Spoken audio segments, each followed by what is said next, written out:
What the fuck is sleep? I don't even know what that is. Just pull me a forward that tree. Hold up and watch that bitch. King E was good. What's up with you, man? Appreciate you filling up on me. Man, I gotta say before we start, I appreciate you for your time. Oh yeah, without. For the people watching, we were supposed to do this interview a while ago, but y'all know how I've been sick. But I finished chemotherapy about a week ago, so just trying to bounce back now. First interview I've done, since then. I appreciate you for your time. Oh yeah, for sure. No, I appreciate you, bro. Congratulations, first and foremost, most definitely, bro. Thank you. Yeah, we've been praying for you, my dog. Thank you. Since this is our first interview, well, let me ask you, is this your first interview? It's probably my first interview in about 2 years, to be real, since like my little break that I've taken.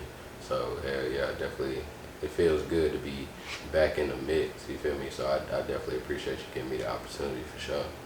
Okay, we'll talk about that break in a minute. Mm-hmm. But since this is our first time sitting down, and the people watching, this is really the first time on the not really your first time on the platform, but just tell us a little bit about yourself. So my name's Ethan Mitchell, you feel me? I go by King E. I was born in Dallas, Texas, December '95, you feel me? I'm 26. We moved here in about, I want to say 2009. And once I got here, my 8th grade year, I linked with 2 of my homies, Jordan Thompson and Andre Carey, and they was rappers, you feel me? They had like a little rap group, you feel me? It was like a bunch of people kind of rapping in my middle school, but they were the only 2 that like I really kind of vibed with the most, you feel me? Because they had like real talent. Not to say like a couple of my other homies who was rapping in middle school weren't really talented, but they were the ones that kind of aligned themselves with the same type of stuff I'm on. Just like actually talking about what we live in, it's when you a 12, 13-year-old kid, you don't really know that much. So like rapping about all this type of grown adult stuff ain't really click with me. Like I could listen to that type of stuff, you feel me, from like the major artists, but as far as my own music, it had to be authentic. So Mommy Dre, like, you feel me, pulled me to the side after class one day and was like, bro, you feel me, we was like freestyling a little bit, you feel me, at the end of class we had math together, and you feel me, he was going crazy, and I like maybe interjected like once or twice, you feel me, just throwing some stuff out there being goofy, cause I could rap, but like I ain't really do it for real. So he was like, hey bro, he was like, you kind of nice, you feel me, let me get your number, you feel me, we link, you feel me, chill. And that was the first time somebody really approached me to kind of like just hang out on some music shit and just, you feel me, also some friendship type shit, but he was like trying to link up and just freestyle. So I linked up with him, it went well, and so he was like, shoot, Jordan, the white boy in your English class, and I did, you feel me, he's super quiet, you feel me, one of them chill dudes, but we just ain't talk a lot. And so I was like, yeah, so he set up another little link. We did all this off like off phone calls. So he called me on 3-way with Jordan, and he started playing a beat over the phone, you feel me, and we just started going back and forth, you feel me, and Jordan was like, damn, like, yeah, like, you nice, you feel me, like, you don't rap for real? I was like, I mean, I just play around. He was like, bro, like, we think you can rap for real. And so I decided to join a little group, you feel me, it was the Young Boys, back in that era, like 2009, 2010, bro, all the groups, we was the Young Boys, you feel me, the whole jerking era, we was on all that, but, we did like a talent show in middle school. That's kind of how like more people around my school like knew I started rapping. And then I was supposed to go to HHS, but I went to station camp, and once I got to station camp, I started doing the same stuff, rapping on the back of the bus for my teammates, and that's really when it kind of like blew up as far as like hearing other people say it. You get a type of, not necessarily complacency, but and I don't want to say it became mundane either, because I always appreciate when people, take time out of their day to like encourage me and partake in me and tell me I'm good at something. But once you hear it from the same people so many times, you feel me, like, and you're not necessarily going anywhere, you can kind of lose track of the message. And so that started happening a little bit in middle school. So once I got to high school, it kind of reignited it, because I'm around different people who really don't even know me just from day one, especially because I came from a different school. So But still being local to Hendersonville, Gallatin, you feel me, maybe like a little bit of this area in Goodlettsville. I wasn't being known in Nashville a whole lot, just unless somebody changed schools and happened to bring me up, or I went to a game, you feel me, out east or somewhere, which was like rare occasions. You know, I didn't really go anywhere, you feel me? So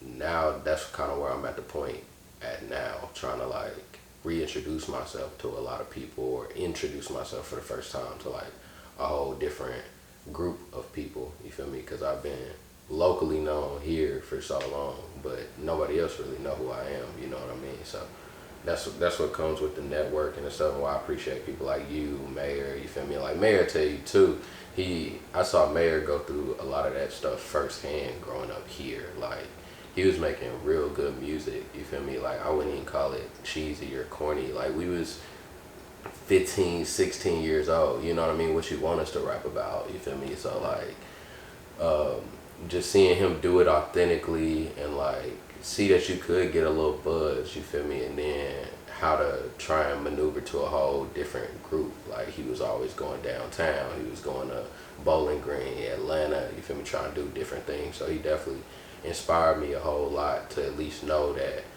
even though we in this small section of Tennessee, you feel me, it's ways you can maneuver around that and try and really make a name for yourself. So yeah, fact.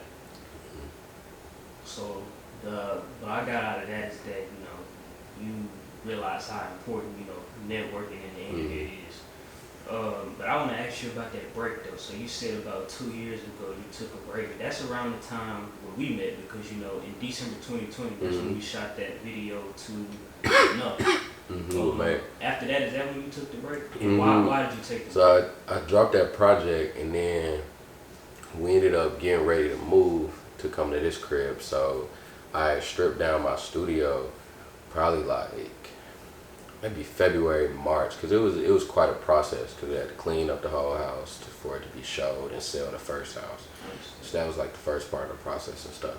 So one, I just wasn't able to go upstairs, record some raw vocals, and then send them off to somebody, because once I really was able to tap into having that type of equipment at my own disposal, that's the reason I was really able to drop like 3-4 projects in a span of like 6-7 months, you feel me? So after I took the studio down, I like had a couple times where I put up on my homie Kepler Beats, who is one of my main engineers when I first started, and even still today, definitely one of my favorite collaborators. I would pull up on him, or you feel me, I'd pull up on another one of my homies who had a studio. But it was also just a lot I was going through at the time, balancing just life in general, you feel me, like needing to have a 9-to-5, not wanting to have a 9-to-5, going through periods of not having a 9-to-5, trying to do the music thing, and it being like real fruitful as far as getting 1 or 2 shows here and there, you feel me, doing features and collaborations with other people. And then, you feel me, it balancing back out again, you feel me, and now I need some bread. So then a lot of the social justice incidents, you feel me, with, police brutality, and then, you feel me, we were still like dealing with COVID, but coming off like not even the end of COVID, but it was kind of dying down. So also kind of being worried about that, integrating back into social life, all that type of stuff. So I really been balancing it. I kept writing and playing with beats, and like doing that, because I'm a musical person to my core. Like, even at my lowest during the break, like I was still finding myself creating and working on music. But it's just, I knew I wasn't in the right headspace to really drop anything. Like, even when I look back now on that period of time and realize, I could have hit up so-and-so, this, that, and the other, so-and-so. I think everything like happens for a reason. And so the music I'm making now really kind of reflects what I was going through those past 2 years. And it was refreshing to take a break, because I have been overcompensating for not having any type of equipment when I first started rapping. Like, when I was in high school and college, and everybody was talking about, man, you need to get in the studio, this, that, and the other. But studio time costs. I ain't never really been the type of person to like going to the studio for free. Like, I appreciate those connections. I done had plenty of homies who waited on a deposit for studio time, or like who texted me and was like, hey bro, like, you know, I know we talked about your situation a couple weeks ago, you know, I don't know where you at right now, but like regardless, like I want you to pull up, like I got 1 or 2 hours to spare, like I know you got some music you probably want to record. And so I've definitely been able to record like some of my best music because of situations like that. But being where I'm at now, where, you know, financially stable and independent, you feel me, in a good space, even though, you know, life can change in an instant, but just taking full advantage of how I kind of pulled myself out of the slump I was in for the past 2 years and kind of got myself to where I'm at now. So I really just kind of appreciate everything about that 2 year gap. Like it sucked having a whole bunch of people kind of like hit me up and be like, hey bro, we waiting this, that, and the other.